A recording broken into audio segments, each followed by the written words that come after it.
Hey, how you going? Day three.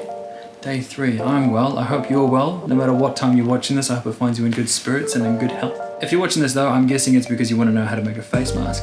And I hate it when YouTubers waste time talking about stuff that I didn't ask for.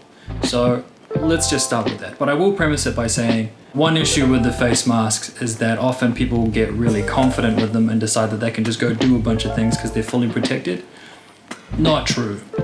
You can still get things, you can still get sick through the face mask, it's just less likely. If anything, it's just a small barrier that's very courteous to use for the sake of all the essential workers out there that have to deal with lots of customers every day and the potential of getting sick. So it's a good thing to have, but just be aware you're not invincible with it. So with that, let's start. Now this is pretty easy. All you need is some paper towels and 2 rubber bands. I'm pretty sure you can make up the rest in your heads, but I'll show you anyway. Now you can have 1 layer or 2 layers. I've gone with 2 though, because that's how much I accidentally ripped off. First of all, you're gonna fold it like a fan.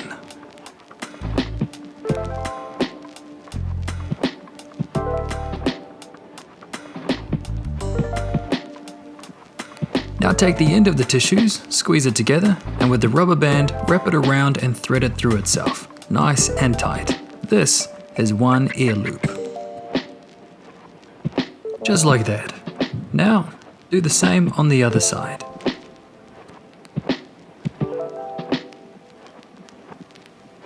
And just like that, you have a mask. Look how fresh that looks. Like a coffee filter for your mouth.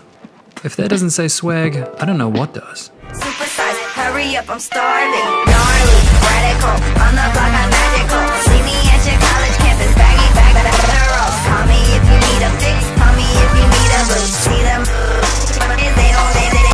There you have it. But before you go, one thing you shouldn't be too concerned about is whether or not your mask makes you look cool. But some people are concerned about that, and also some people just don't have access to paper towels. So, there is another way you can make a mask.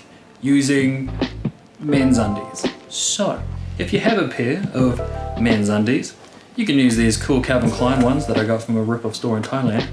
Or any undies really. I mean, I'm sure you could use these ones here. Just these cheap male undies, which I think most men in New Zealand probably have, because they come in a pack of 5 and you can get them for $15, and we don't really like spending money on that stuff.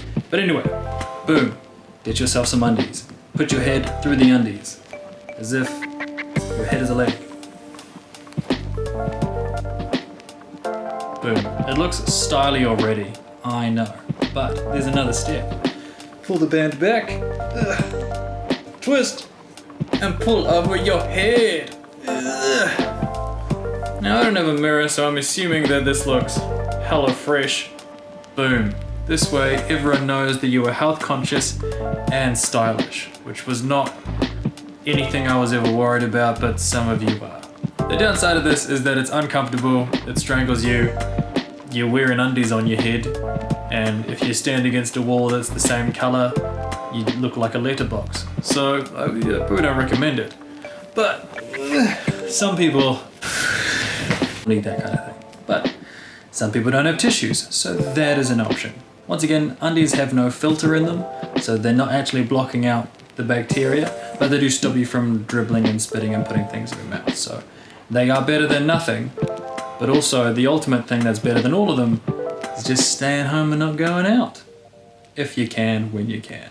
Now with all that said and done, I thought I might actually take this time to actually talk about where we are at the world right now. So currently it's day 3 of the lockdown.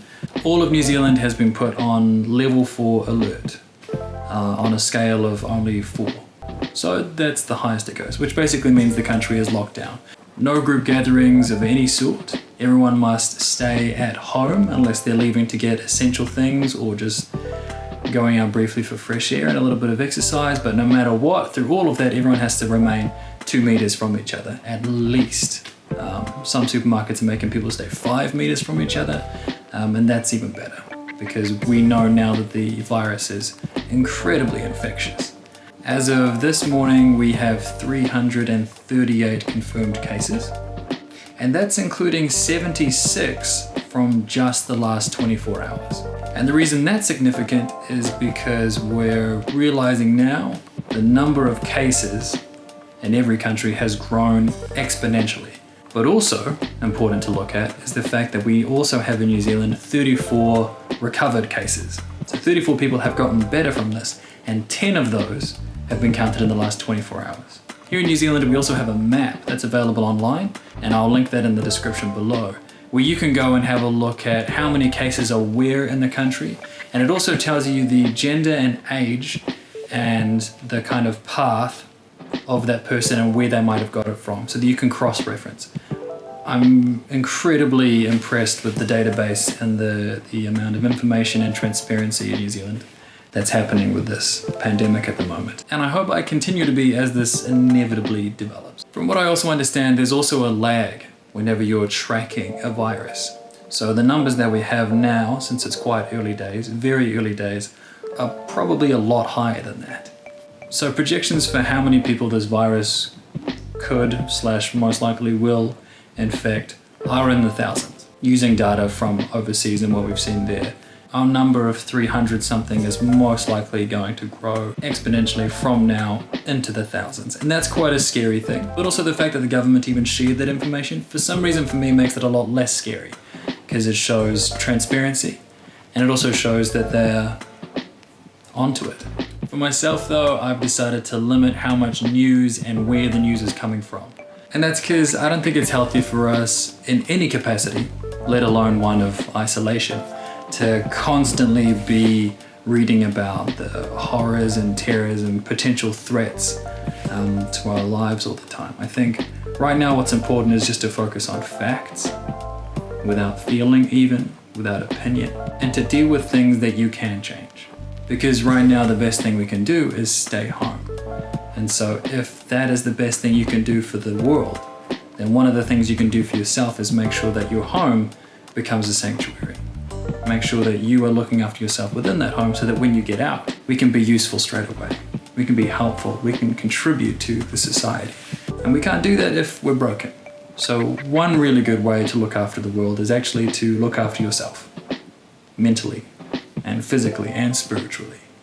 I've also been trying to think of what would I compare this to in history? And I think naturally you pretty much just come to World War I and II. And so I do wonder if this is our generation's World War. And while making that comparison, I don't mean to belittle the efforts of the people that actually suffered from World War I and II. But it does have a lot of similarities. And I think, realistically speaking, the economic fallout from this, when it's all over, is inevitable. And it's probably going to be horrendous. And that's just something we'll have to deal with at the time. I think it's okay to think about it now, and I'm a firm believer that it is possible to be concerned about multiple things at once. I know a lot of people get really angry if you bring up something else during a crisis. And in this pandemic, I am constantly thinking about the other things that are happening as kind of side effects and offshoots of this. I mean, we're working through a system now where we're being told to stay in our homes, and for most people that's great. But for some people, A, they don't have homes, or B, home isn't that nice, or is terrible, So we also have an issue here where we probably have to deal with domestic violence. That's a thing. Or homelessness, that's a thing. I'm aware that in some countries they've managed to get the homeless off the streets and put them into hotels and put them into accommodation. But then I also wonder, at the end of this, do we just put them back on the streets? Hopefully not. But it also proves that there was always a space for them. And then that begs the question why we didn't house them before. I'm sure there's lots of people watching this it's not that simple, you can't just do that. And I'm like, well, we did though. We did just do that. And so while this is really quite a terrible thing that's happening to the world right now and is devastating a lot of people's lives, I think that one way that we can deal with this, and something that I'm personally trying to focus on, and something that I'm using to meditate on, is the fact that it's also an opportunity for change. I think by now it should be fairly obvious through all of this that the sort of capitalist way that our society works doesn't actually work. In fact, it's really a system that only serves very few, but expect everybody else to take part in it. In fact, the people that it serves the most take the least part in it, but benefit the most. And that's hopefully something that will be a lot easier to talk about when this is all over. And also, not to mention that while 1/4 of our world is currently on lockdown, our depletion of natural resources has also slowed down as a result of that. Which means that when things start back up again, we will have so much definitive data as to how much we have an effect on the environment. And that's something that I'm choosing to meditate on because it makes me feel better. And at the moment, we're also giving some of the environment a chance to kind of breathe clean air and to swim in fresh water and clean rivers and lakes, and just to make its way back, to regenerate some of the resources that we are constantly depleting. So. Now my camera died here, but what I was about to say was I'm staying positive, staying active, and also trying to be realistic without letting the weight of the bad news of the world wear me down. Because that's all we can do. Day 3.